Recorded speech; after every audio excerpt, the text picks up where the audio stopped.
أنفق الرجل ثروة كبيرة لصنع سلاح خارق، ثم حمله على كتفه ووجه تصويبه نحو لوح فولاذي، ومع سحب إصبعه على الزناد اخترقت حربة عملاقة اللوح الفولاذي.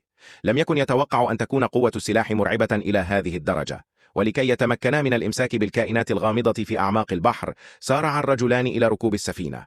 وعندما أدركا أن هذا هو الكائن العملاق الذي يبحثان عنه، ارتدى الرجل أسطوانة الأكسجين وقفز إلى الماء ليتحرك بالقرب من الشبكة، لكن بسبب عكارة الماء لم يتمكن من رؤية الهدف، فلم يجد بدا من إطلاق الحربة بشكل عشوائي. وبما أن السلاح لم يصب الهدف كما ظن، عاد الرجل إلى مقصورة السفينة بخيبة أمل، معتقدا أنه سيعود بلا فائدة هذه المرة أيضا. لكنه لم يكن يعلم أن الحربة قد أصابت الهدف بالفعل، إذ سرعان ما ارتفعت الأمواج في مكان قريب، ثم اندفع كائن غامض مخترقا الشبكة وظهر على سطح الماء. شعر الرجل بالحماس ورفع السلاح مرة أخرى.